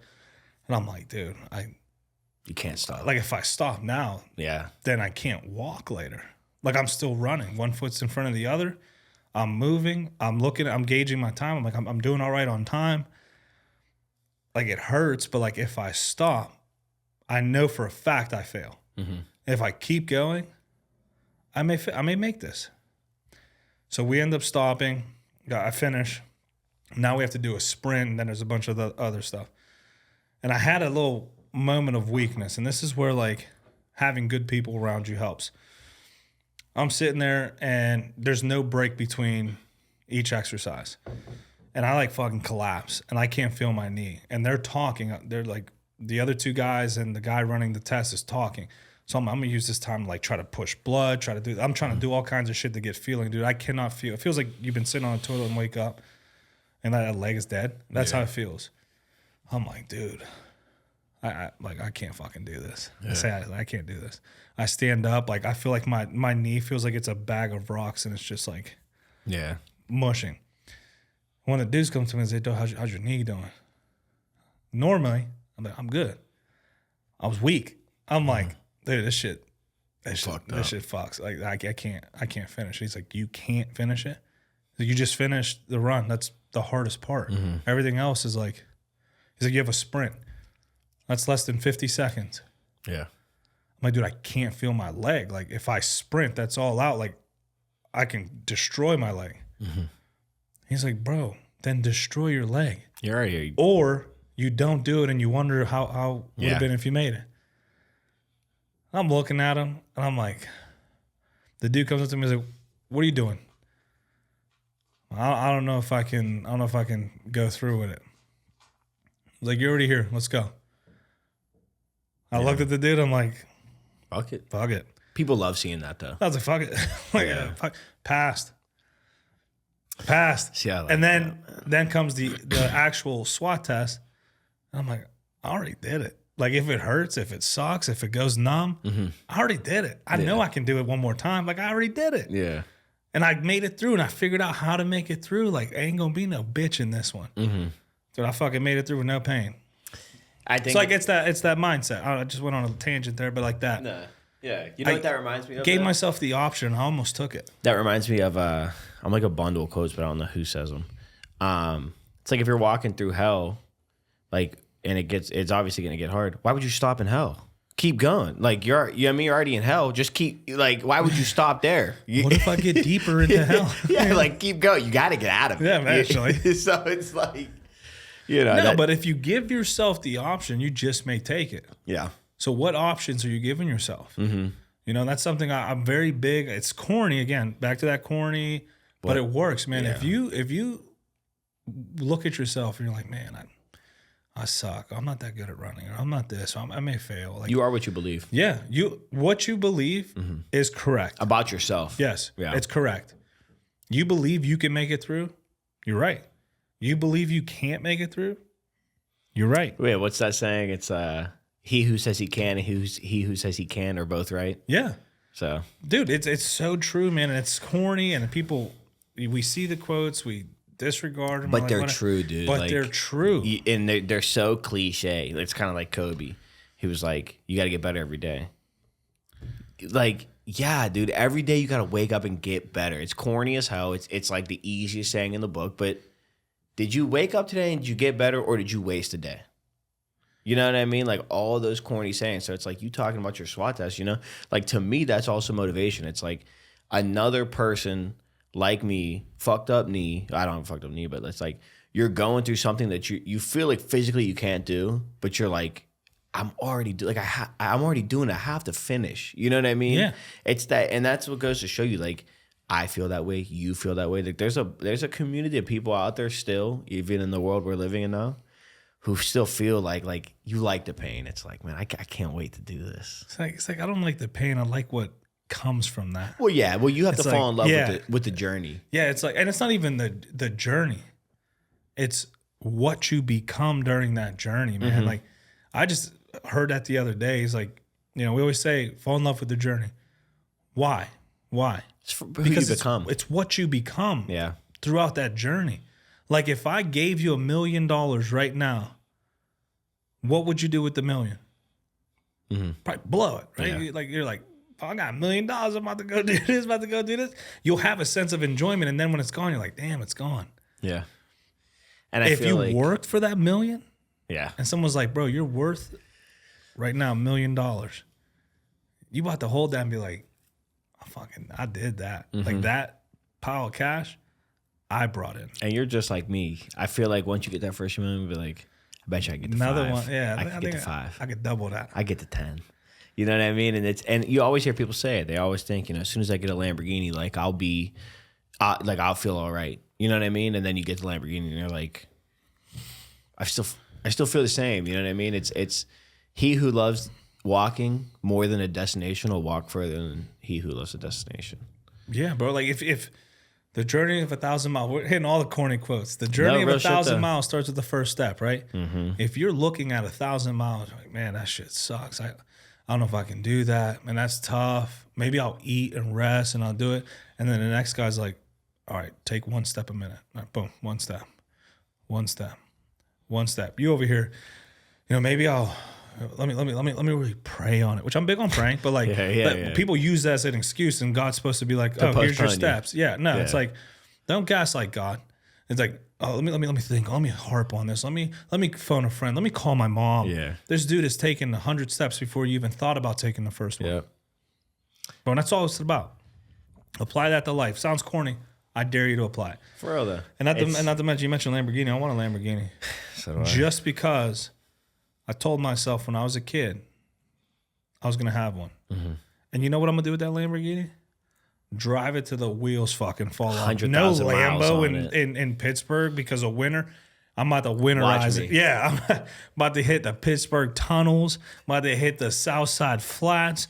Like, It's a car that I earned. I'm about to beat it up. Yeah. And you get to enjoy it. That's what you did it for, you know what I mean?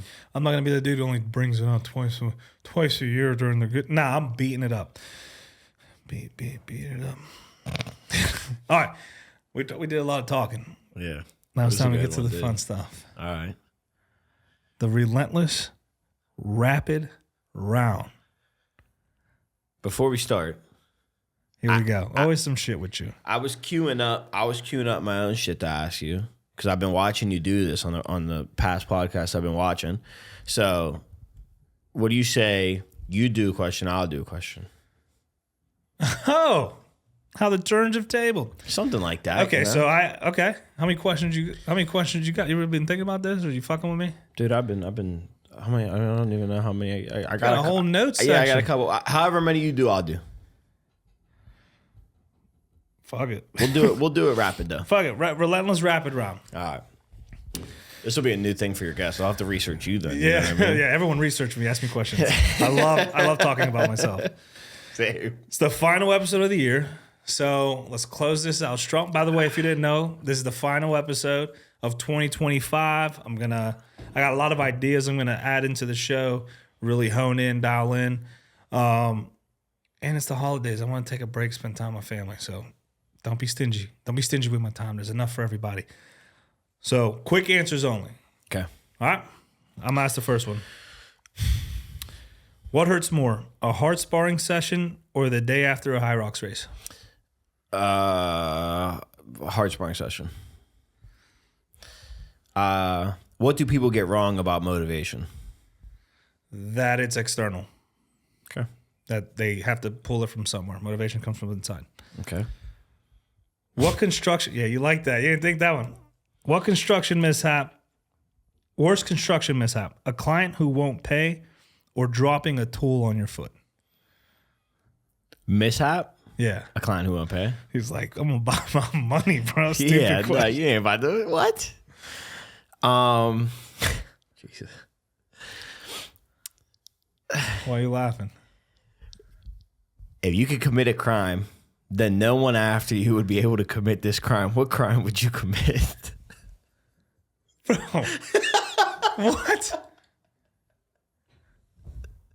Can I plead the fifth? You want to say it again? No, bro, that's hold on. Pause.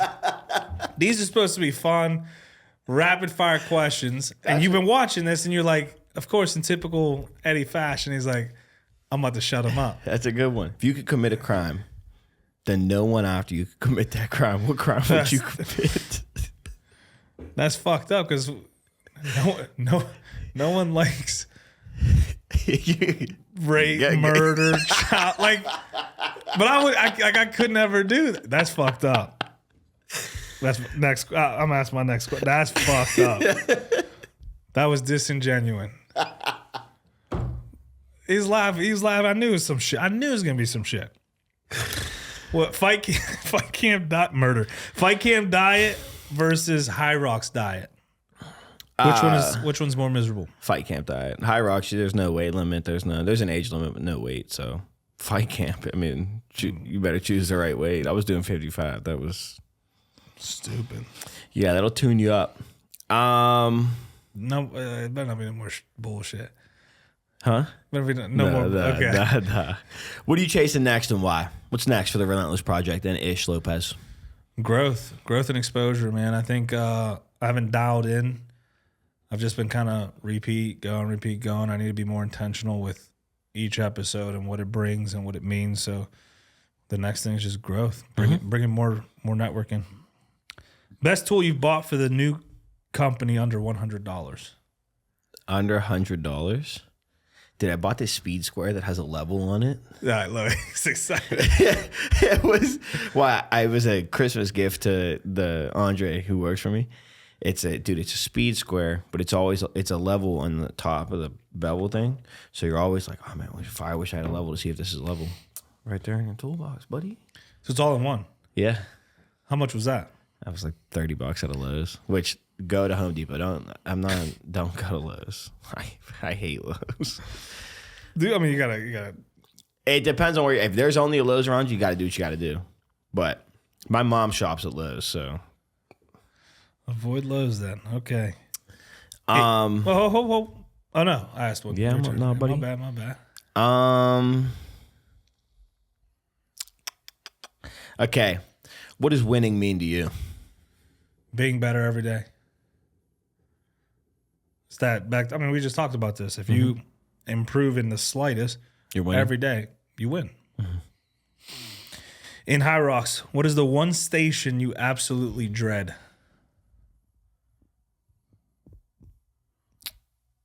That means dislike. Yeah, I was supposed to say. The wheels were turning. Yeah, I saw them.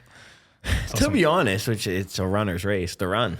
The run's the hardest part, in my opinion. I mean, all the weight stuff, the sled push, sled pull, all that stuff's easy. I think the run is the hardest part for me. So I've been training that the most now.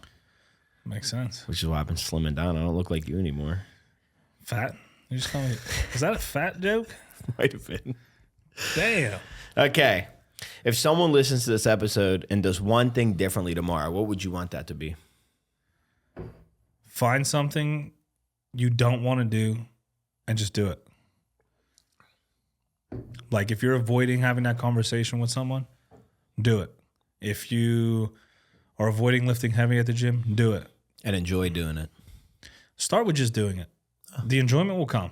I promise you the enjoyment will come. Yeah. You have to make the decision to do it. It's going to be miserable. But like if you never give it a chance, you'll never learn to enjoy it. Yeah. Like people want it, and that's the thing that I'm going to elaborate on this. Yeah. People want to do things because they like it, because they enjoy it, because it's fun, because it's exciting. I'm running into this, you run into this with kids, right? That's not fun. Oh well, clean your room. That's a necessity. Yeah. That builds the person who you're going to be. That translates to a lot of things you're going to do in life. You don't have to do it because it's fun. You have to do it. And as adults, we do this. Like, you have to create the spreadsheet. Oh, I don't feel like doing it. Everyone else is doing that. That's an objective that you were given. That's something that has to be done for your company or whatever. Do it. You don't have to enjoy it, but it needs done. Do it. If it's meant for you to do, you will learn to enjoy to do it. That's why I do so many things and people don't understand why I do them. And I don't know if you saw, but I spoke to Bobby Murda. And he put it in the best fucking words I could have. I never thought of this. Find something that's play to you and work to others. And that you'll be the best at it. Yeah. This is all play to me. The podcast, I love it. I enjoy it. I love these conversations, meeting new people, networking, doing the graphics, doing the videos. The media company, I love when someone brings me an idea and they're like, hey man, this is what I'm kind of looking for. And then I can take with their ideas and my vision and kind of push it to somewhere. And they're like, man, I had no idea this was going to come out that cool. I love it. I'm like, this is you, bro. This is you. this is how I view you. Yeah. It's like everything is play to me. I enjoy doing the gym. I love the gym. Some days, more than other days, but I enjoy it. I love it. Yeah. Find something that's play for you, something that you enjoy doing. That's going to be work for others. And you're not even in the same playing field anymore. Yeah, because you're having a good time. You're having a good time. Speaking of what you said, though, I thought that was really neat that you did a podcast over, what was that, like Zoom or something? Yeah, I do remotes ones here and there. I try to avoid them because you don't have this connection. Yeah. Well, that's neat, though. You're opening up a new field for that, though. Growth. That's that thing we're talking about. One thing you tolerate as an employee that you will never tolerate as a boss. Fuck. One thing I tolerated as an employee that I'll never tolerate as a boss. Damn it. Well, I guess I don't have to tolerate anything as a boss. Like, I make the calls, you know what I mean?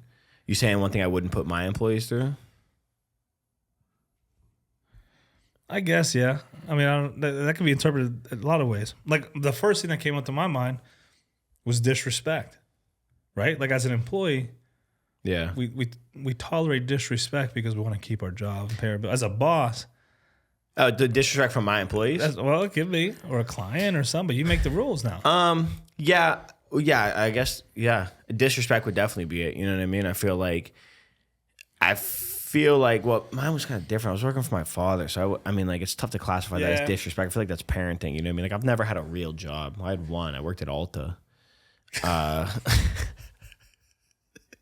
For like bet you regret saying for that. a summer. Oh my god, are you kidding me? If you're a young man and you want to pick up as many women as possible, no, I'm so serious, dude. I was the fragrance champ in Ulta. I was selling perfume and cologne. The fragrance, that was the name. Yeah, that's the role of that position. I came home from college my freshman year. My mom was like, "You're not going to sit here all summer." It was like 3 weeks before I had to go back About to be the football. fragrance champ. She was like, "You're going to work at Ulta," and I was like, "Who's going to hire me?" She was like, and she was the regional manager of Ulta. She was like, "Tomorrow you start selling perfume and shit." I was in there. I didn't even know I was selling them women. I was just hitting on them. We talk about growth and rebirth, and I love the man you've become now. But, okay, what would I not tolerate? Yeah, it'd probably be disrespect. I mean, yeah, dude, that's tough. I mean, I guess that would really be it, especially from a client, you know what I mean? If you're, like, in the negotiations process, like, I think the hardest thing for me is I'm in a field that's predominantly run by older men. Well, not predominantly run, but, like, people feel more confident with someone who has 30, 40 years of experience. You know what I mean? I'm only coming in with 7, 8, 9 years of experience. You know what I mean? So the disrespect of, oh, well, you don't know anything about that. Well, I've been doing this for almost a decade. You know what I mean? So I feel like I kind of take that as disrespect sometimes because I'm a younger person and we want someone more qualified. It's like, you know, I would consider myself just as qualified. You know what I mean? Yeah. Well, that was a gimme answer. I gave it to you, but that's fine. Yeah, I kind of like that one.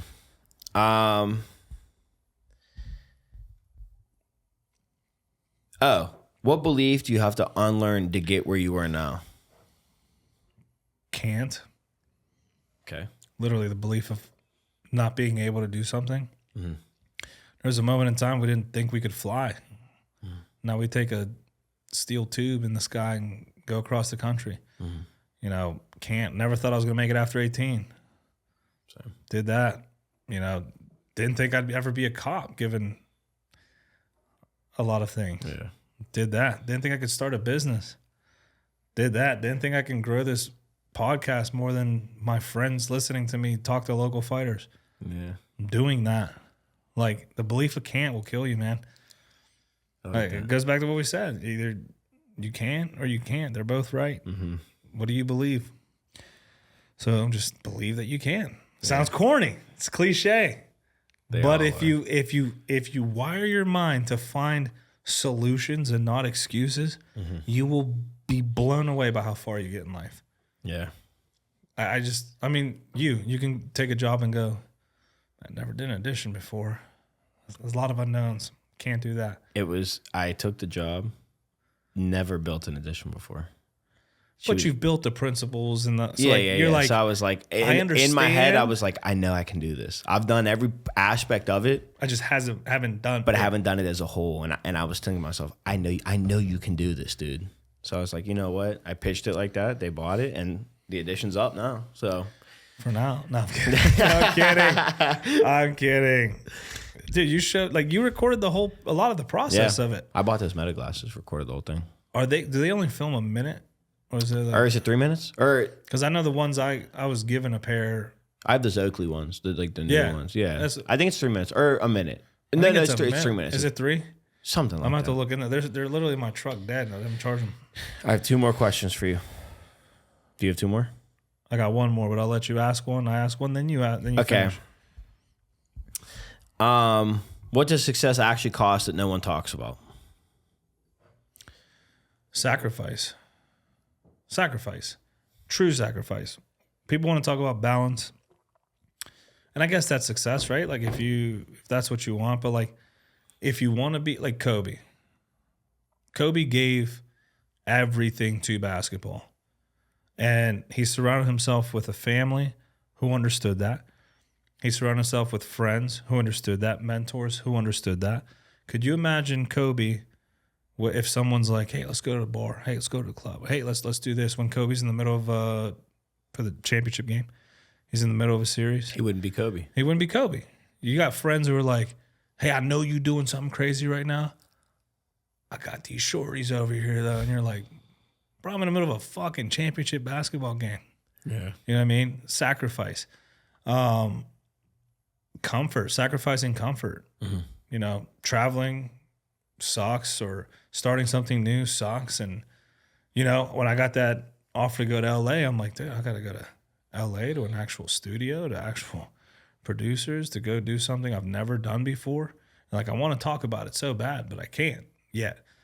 But like that whole experience, bro, like changed my life, changed my mind on how to even approach not only people, but the podcast and networking. And I'm like, there was a moment I'm like, man, like I've never done it. I don't have to.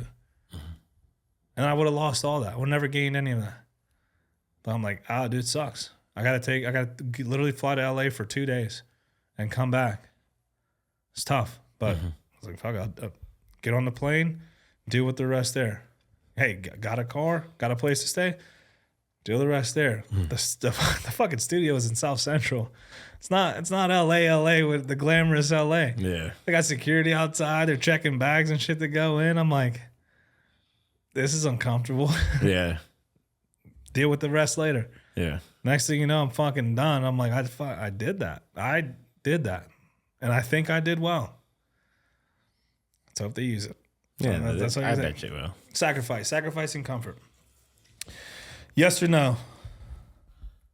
Will we ever see Cowboy Eddy in an MMA cage again? Yes. Oh, shit. You know you got a lot of haters and a lot of supporters watching this shit. You got dudes, I don't give name publicity, but you got dudes biting my swag, doing my same party bus, my same, I mean, if you're going to do, you might as well just ask me to come back if we're going to do that. So yeah, I'll come back. I 2026 is definitely, I got to get one in. Yeah. Was that an announcement? Well, maybe, who knows? I didn't say the beginning or the end or the middle. It's going to sprinkle in there. There's only so many shows happening. Yeah. So we will see. Actually, yeah, go. I got a few more, but we'll do a little something different. What's a failure that still shapes how you operate today?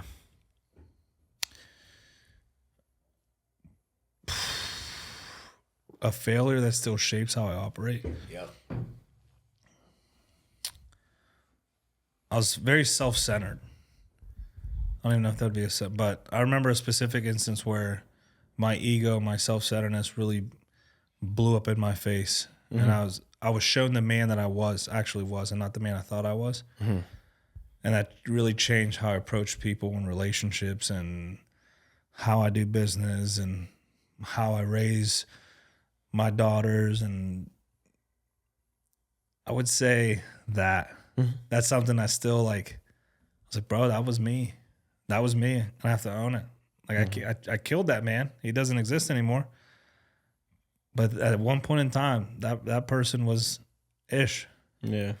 Dude, and if I can go back, I would destroy that fucking dude. But yeah, but I feel like that you need that though. But that's what I still use that to operate how I do today. Yeah. Because if I never had that, there's always the opportunity to slip back into whatever the fuck that was. That's why a book has so many chapters. If every chapter was just the same thing, you'd never read it. You need that chapter where it's like, oh man, he just fucked everything up. And then chapter 5, 6, 7, 8, he's the newest ish ever. You know, yeah, you need people like me.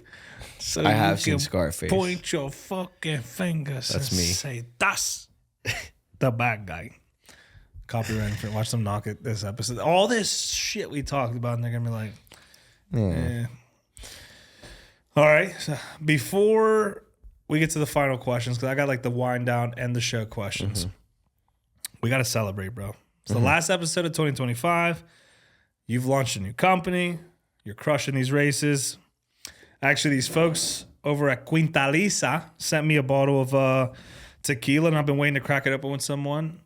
And what better person to crack it open with than with my homie, someone who celebrates the grind like I do, someone who resonates with the shit that I do, someone who's constantly rebuilding themselves and renovating, no pun intended, reinventing.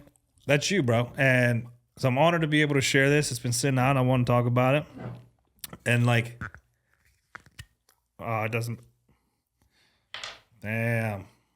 What happened? Houston, we have a problem. Okay, stuck me. We'll have to fix your cap. Yeah. You know. No, it's very good though. So, you heard that little pop? How that sound, Dude, that smell. So this tequila is actually interesting. It's a double barrel tequila reposado. For those of you who don't know, I love tequila. And they knew that, so they sent me a bottle.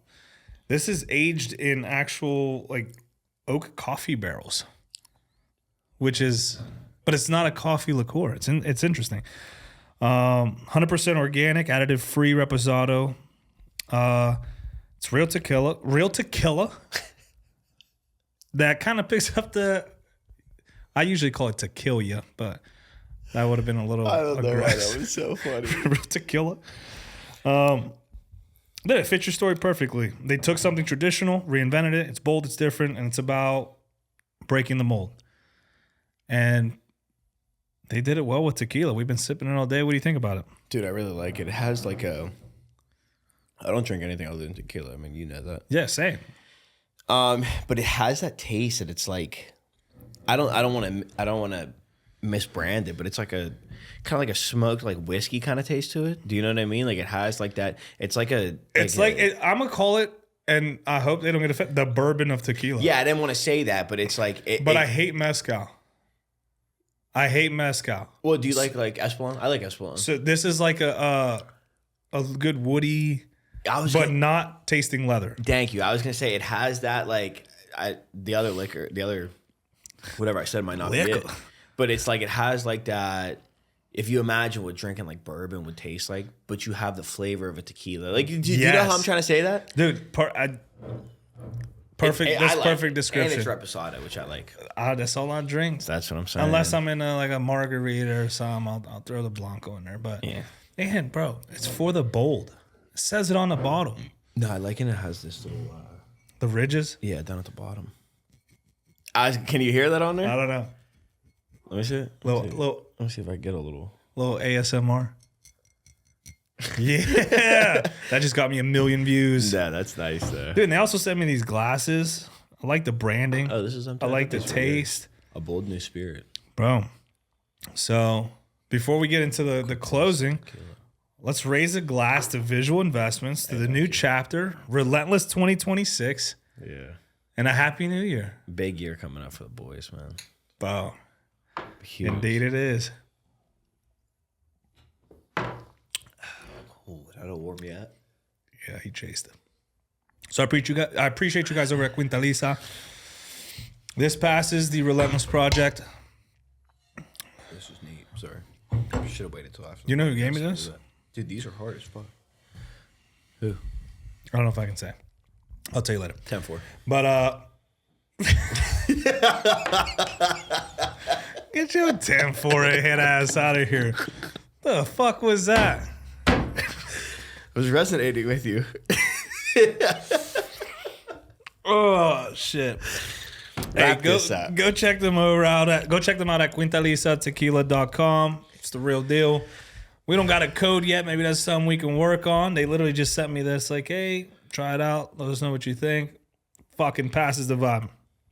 They got more flavors, you know, or. Bro, this is their bread and butter right now. Yeah, that's smooth. I'm not sure what else they have, but as soon as I went on their website, this is what I saw, and I just started reading up on it because I wanted to take the flavor in before I took the flavor in. But you will be finding that in my cabinet now. It's from Mexico, bro. It ain't tequila reposado. It ain't tequila if it ain't from Mexico. Yeah, that's hard. Like, this is one of the only things that I will accept that's not made in the USA. Mm-hmm. I feel like that's something that you can't make in the USA. You can't. That's disrespectful. I don't even think you could. The agave is only in Mexico. Yeah. No excuses. You work manual labor all day. You still train for elite fitness races. To the listener who says they are too tired after their desk job to go to the gym, what do you say to them? Man, I'm trying to think of something motivational. Just kind of, how would you want your kid to look at you? You know what I mean? Would you want your kid to tell you, oh, man, I had school all day. I'm too tired to do this. Oh. You would tell your kid, motherfucker, if you don't get the fuck up and fucking go out there, I'm throwing you the ball. You better go out there and catch 100 passes. You know what I mean? Be that person that you want to be. So if you're too tired after your desk job, go home. Give yourself a little hour, unwind. You know what I mean? Get out your dress clothes. Get dressed and just go to the gym for a little 30 minutes. That 30 minutes will turn into an hour. You'll meet some friends who text you then. Oh, fuck, do you go to the gym? Let's go to the gym together. You know what I mean? So don't be that guy who doesn't have enough time. Everybody hates that person. Don't be the guy who doesn't have enough time. I fucking like that. If someone is listening right now and wants to start their own thing, but are scared to leave the safety of a paycheck or maybe the comfort of what they have, what is the first step they need to take? Have a plan. You know what I mean? Be prepared. And the biggest thing I can say, which I know this is probably going to sound unmotivational, but the truth behind it is don't do it if you wouldn't be willing to do it for free. You know, my mom's basement, I did it all for free for her. She didn't pay me anything. I've renovated her whole basement, not only because that's my mother, but because I love doing it. So on a Saturday, did I mind going to her house and like fixing up her basement? We did a whole open concept. No, I'm about to do her bathroom. That's her Christmas gift. I'm renovating her whole bathroom. Like, have a plan and really love doing it. And I guess the biggest thing I would tell you is, so that you don't lose 20 grand on your first deal, be prepared to do this and not make a lot of money. Like, if you're going to start your own business, especially if you're getting in construction or if you're getting in podcasts or something like that, be prepared to work for 5 years and not make any money. Because that 6 year you're going to blow, but you got to put those 5 years in first. You know what I mean? No, that's a good point. And speaking of businesses, that's usually the mark where people look at to level your success or see how you're doing is 5 years. Yeah, what they say, try to stay in business for a year, and then after a year, it's 5 years. And then, you know, I mean, after 5 years, you're pretty established. If you're able to stay in business for 5 years, you've created a track record. Yeah, you're doing something right. You know what I mean? Then from there, it's leveling up. No, good points. Last time you were here, greatness meant winning in the cage or maybe going pro. Now with the business and the new life, what does greatness mean to Edgar Parrilla II? Greatness. It's a lot to say. I think it's putting a new statement on my last name. You know what I mean? My dad has his legacy or whatever, you know, he wants to call that. I think making mine now, you know what I mean? When people see my name or they see Visual Investments, I want people to say, you know, I mean, this is a kid who really worked his ass off, and look at what he's built. You know what I mean? So I think greatness for me is the legacy that I get to build as Edgar Parrilla II. No, say it right. Edgar Parrilla II. Where can people hire Visual Investments? Where can people follow you, your Hyrox journey, your business journey online? Yeah, so my Instagram's obviously still Cowboy Eddy. I don't think I can get rid of that. It's probably gonna stay forever. Yeah, we're on Visual Investments on Instagram. We have our website up now, visualinvestments.net. Yeah, man, that's really it. You know, I need to get more active on my Instagram, but we still post a whole bunch of things. We actually just had a dude win Employee of the Month.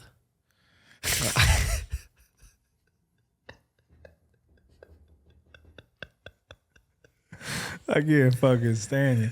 Well, so go on the Instagram. You'll see who won Employee of the Month in November. We're giving him off Christmas. So without naming the employee, yep. What are some things he exhibited to become Employee of the Month? He showed up every day. I mean, he worked around the clock. He fucking clocked in on time. He did a majority of the work. You know what I mean? He was, dude. He was on the ball. You know what I mean? So if you go to Visual Investments Instagram, you'll see who won it. He had the new merchandise on, which I just brought for you. I appreciate that.